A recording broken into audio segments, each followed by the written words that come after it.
They're up, they're down, they're over, and they're out. And Philadelphia fans and bettors want to know why, Eagles? Why?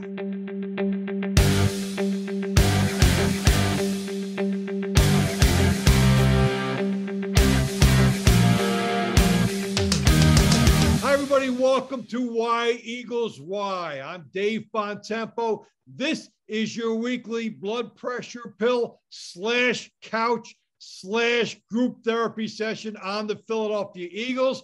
I am joined as always by Pete Amato and Bill Gelman.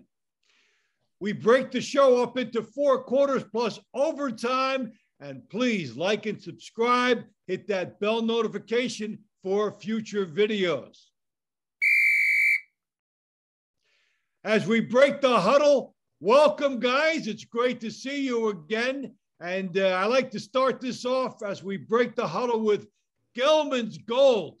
Hey, Bill, you have a great number for us every week. What is your number this time?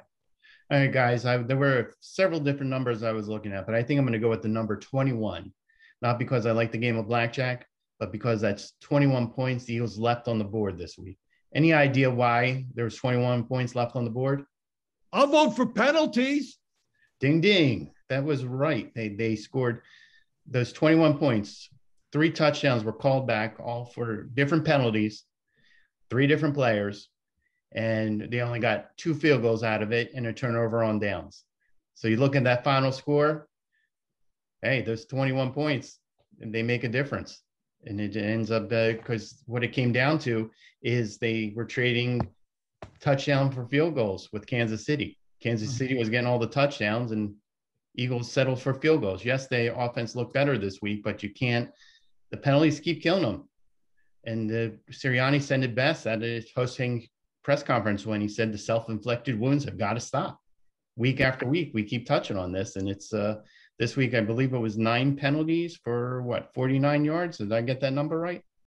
Well, the number that's really big going forward is they are on pace to set a league record for the amount of penalties, and it shows up every week. It does in a 42-30 loss to the Chiefs, which makes them 1-3 as they head into the Carolina Panthers. But Pete, when you look at this game for the Eagles, they stayed with Kansas City most of the way. Kenneth Gainwell had a touchdown, but when you look at it, was that enough? No, it wasn't enough. The lack of run game is still pretty bad for this team. If you look at it, the running backs, if you look at just the running backs, there was only a total number of carries was 10. They had 10 total carries all game. And when you're playing a team with an offense like this, you have to keep Mahomes off the field as much as possible. And they had to use the run game to do that, and they didn't do it. Their offense looked a lot better, yes, but if they produced a little more in the run game, they would have kept Mahomes off the field, and they would have possibly cut their score down a bit. Now, they did use Gainwell out of the backfield, and they did have an idea even using Sanders a little bit more out of the backfield. Is that something that you would see them trying to do more? If they can't get big yardage chunks with the straight ahead running, do you see more out of the backfield? I mean, we saw it during the Darren Sproles era. Is that a good thing that they should look at going forward? Yeah, if it works, why not? They just have a straightforward offense right now, and it's not very hard for defenses to decipher because of the lack of run game and the lack of running attempts that they're doing. So they just need more attempts on their side, and I think it'll even out as in the defensive side as well. When you have a good run game, it keeps the defensive off the field. It gives the defense a good chance to rest, and keeps the opposing offense off the field. So they need to get their run game straightened out. You even heard the crowd during the game, run the ball. I mean, everybody sees it except this coaching staff, which baffles me. Well, here's a question now for both of you to wrap up our first quarter. The Eagles did have a season-high 461 yards offense on the day. And how do you compare the effort against the Chiefs to the effort against the Cowboys? Bill, how about we'll go to you with that one first. Each of you kind of weigh in on the effort of the Eagles against the Chiefs versus the Eagles versus the Cowboys. Hate to use this phrase, but against the Cowboys, I see the Eagles offense as a pack of deers lost in headlights. They didn't know which way they were going. What impressed me the most about this Eagles offense this week is the fact that they pretty much had a patchwork offensive line this week. They had two guys lost to injury. Lane Johnson was supposed to play, he was actually practicing, but he ended up being a game time cancellation. And I believe reports I heard were for personal reasons. So I don't know what's going on there, but the Eagles offense was pretty much non-existent against the Cowboys this week. They got the ball around to different wide receivers. They got the running backs involved in the passing game. Still no running game like Pete touched on, but it was good to see the ball move around a little bit. We knew going into this game was going to be a shootout, but you can, again, they need to convert those touchdowns. That's going to be the key to get this offense over the top. All right, so that's our look at the Eagles going back quarter one, and we'll hit the second quarter previewing the Panthers game. Why Eagles? Why? Second quarter. Dave Bontempo, Pete Amato, and Bill Gelman with you as we preview the game against the Carolina Panthers. Eagles +4 looks like a winnable game. Pete, when you look at that Carolina defense, good as it was, gashed for 245 rushing yards by the Dallas Cowboys. You've talked about the Eagles running game. Is that something they should play into here? Definitely, I think so. I mean, I think with any team they play, they should definitely amp up the running game a bit. But it goes to show you that this Carolina defense has a weakness, and the run defense right now is a weakness. So we have to take advantage of that. Whether that's using Gainwell or Miles Sanders, either way, it's a weakness that we should take advantage of. And then that would set up the play action game for Jalen Hurts and the passing team. And you saw some success with that last week. Bill, Christian McCaffrey probably won't play for Carolina, but he's a major factor. What do you think of that situation if McCaffrey does not play? And and if he does play, he brings a whole different dynamic to it. Yeah, I think if he does play, you got to defend against the run and the pass more because McCaffrey is a game changer. And you got to remember with the Eagles defensive line, they're already down Brandon Graham. So that's a huge void you got to fill there. But the Eagles, for their part, this is a potential opening for them to step in. They've teased us a little bit with stuff they can do, but they got to, if they can play they're not going to play a penalty-free game. That's for sure. But they can cut down on the penalties, stop making mistakes. Yeah, there's a chance. And it's, McCaffrey not playing could make it a tad easier for them because that's, a star player out of action, and, the backups there aren't going to make a difference like McCaffrey can. And if they are, they're going to be people with names like Chuba Hubbard. So we'll see how that plays out. A big factor in this game is a guy who looks reborn. If you remember that old song, "Someone Saved My Life Tonight," that might be Sam Darnold. He got out of the Jets, and look at him with Carolina. He does look like a different player. 5 rushing touchdowns also for him, and he's got a presence when he's throwing the ball. Now, what is it with him? I'm going to ask each of you guys to weigh in. Is it something about the change of scenery? Pete, what do you make of this version of Sam Darnold, whom the Eagles will face this week? I think it starts with confidence with him. I feel like he always had the tools. Teams always liked him. And I think when you leave a team like the Jets, who just consistently lose and consistently seem to don't back up their players and don't help their big superstars with pieces around them, I think the change of scenery gave him the confidence to be the quarterback that he can be. He has the tools. Right now, he's passing at a completion percentage rate at about 68%, which is pretty decent. and he looks great. He has an over 95 passer rating right now so far this season, and he just looks like a different quarterback because of his confidence. He's standing in the pocket. He's reading the field better. He's not fidgety like he was when he was with the Jets, and I just think that's what it comes down to. Prop bettors are going to look at DJ Moore as his favorite target, as he was really hot last week. Bill, what do you make of Sam Darnold, and how has he impressed you with what he's done in Carolina so far? Yeah, it should be a movie, Escape from New York. It's just the Jets are a mess. I mean, yes, they won last week. We'll give them credit there, but it's they've been the laughing stock of the league for a while now, and you can draft a star quarterback all you want, but if you don't have the pieces and the coaching staff to help him turn into a star quarterback, this is a fresh start for him. He's showing so far that he has the potential to be a NFL quarterback on a winning team. And it's just he got off to a nice start. Yes, two of the games, one of the wins came against the Texans, one of the wins came against the Jets. They still put up a lot of points against the Cowboys. So let's see how he goes the rest of the season. But so far, I think the change of scenery has done great for him because he has a good coaching staff and talent around him, which makes a night and day difference in the NFL. Absolutely beautiful touchdown he scored against the Cowboys when it looked like an option play to the right. You thought he was running that way, and then he darted inside and scored. So the Eagles and Panthers, a lively matchup for next week, and that's the end of the second quarter for us.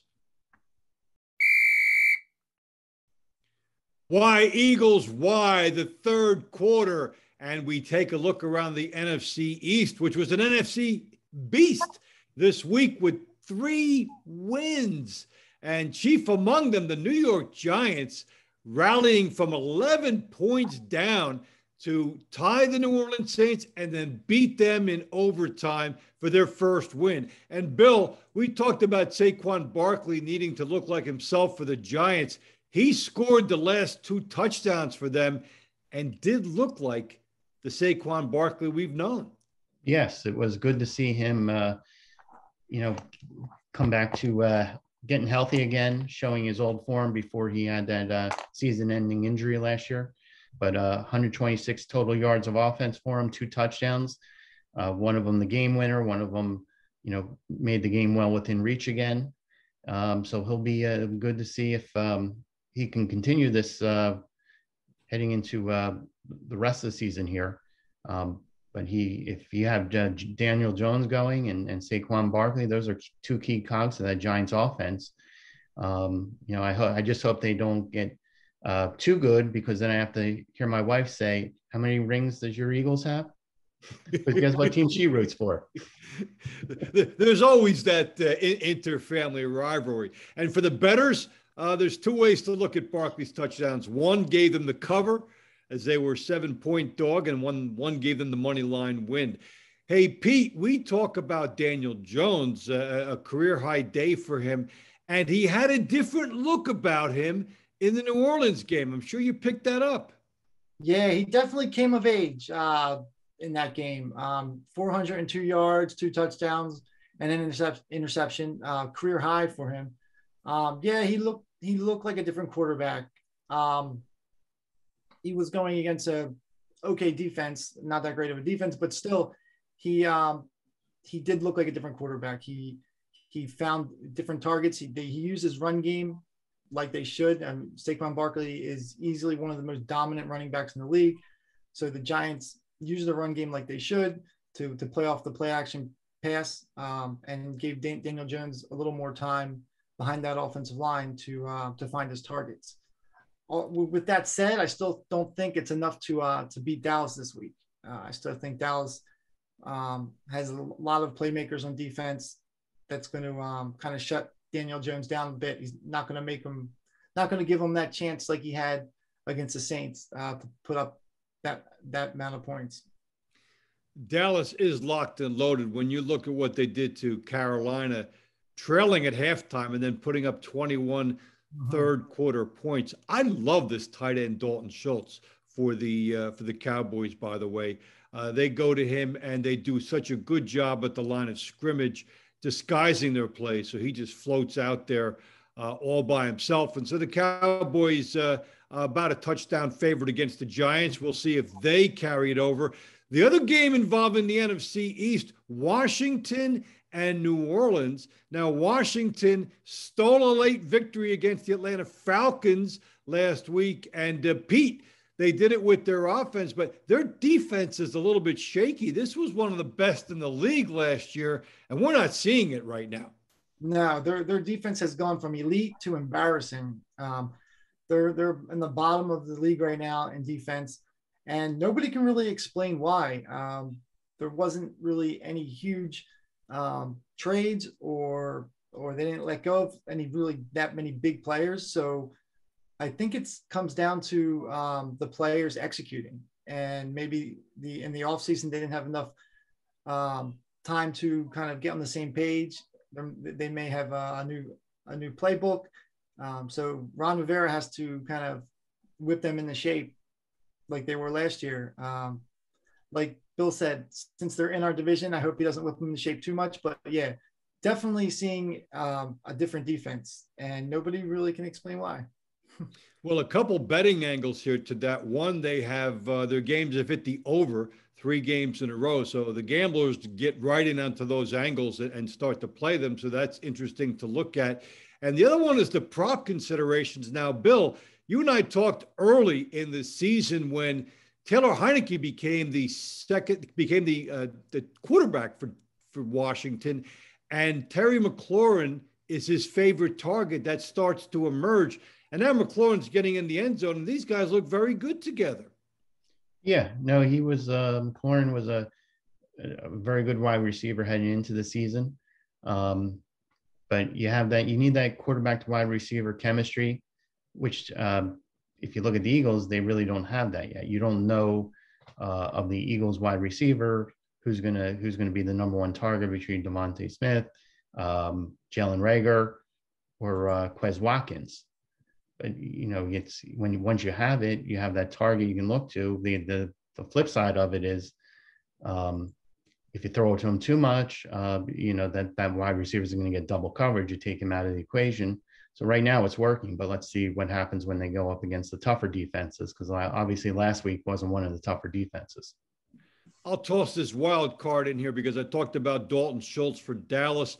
And, the Eagles over the years when they were very good always utilized the tight end.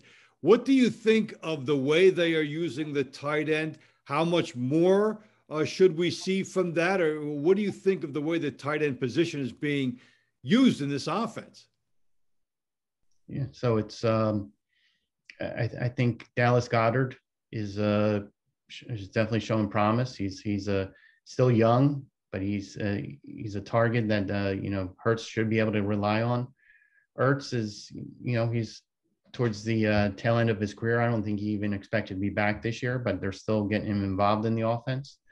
So if you can get that tight end involved, you can get all your wide receivers involved, and get the running game going. Where they actually run the ball. Then that'll help them down the season. I don't know if it's going to help them this season, but maybe we help them towards next season. Well, Pete, I think of those 3rd and 3 situations they always used to convert with Ertz. Your assessment: are they doing enough with the tight end position going up, or do they have to do more there? I think they weren't doing enough before the game this week. I think they actually started using the tight ends like they should, using their athleticism. Goddard and Ertz are just as athletic as a lot of wide receivers, and not just using them in there to block. So I think they started kind of turning the corner with that and using them more like they should, but they need to start using them maybe possibly a little bit more to get the run game going. Maybe possibly have some 2 tight end sets and stuff like that for the offense. All right, it was a good week for the NFC East in week 4. We'll see about week 5 as we hit the end of the 3rd quarter. Fourth quarter of Why Eagles Why. Dave Bontempo, Pete Amato, and Bill Gelman with you. Bill, the Cardinals were 8-8 last year. Who would have thought that when you go to this year and you look at the last unbeaten team in football, it's those Arizona Cardinals?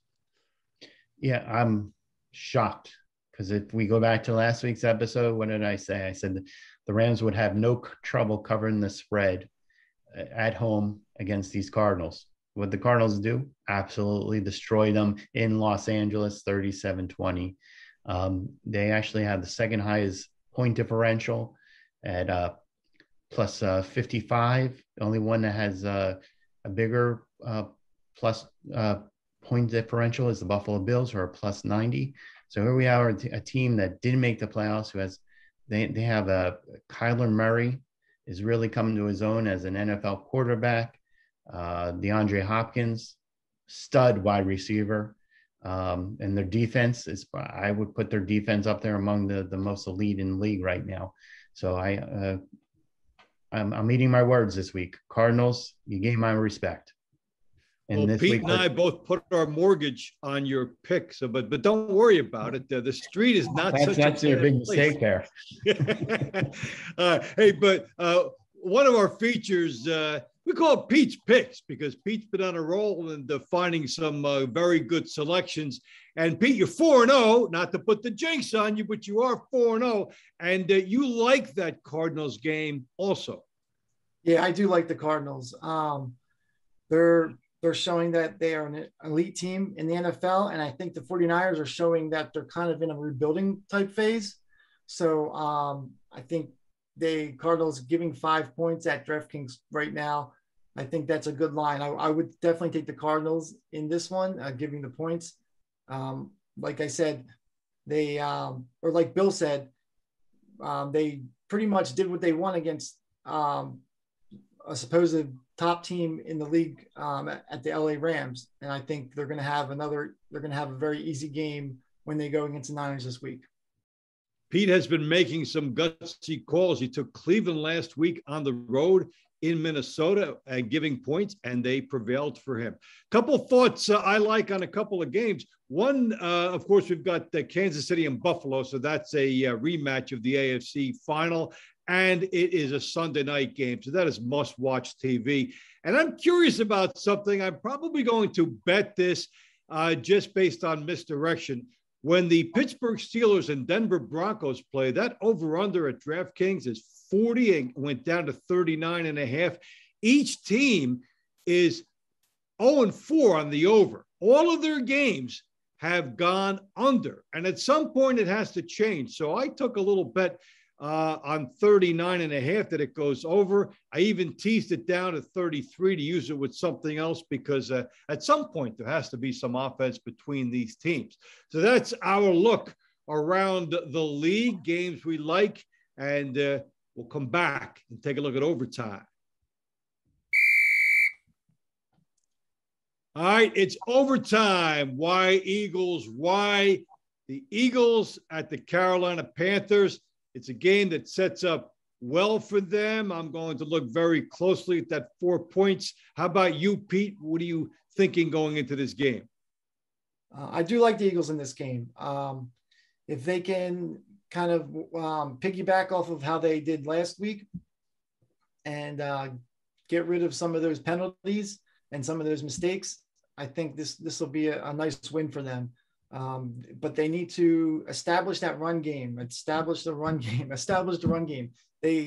the only thing that's really missing in their offense right now.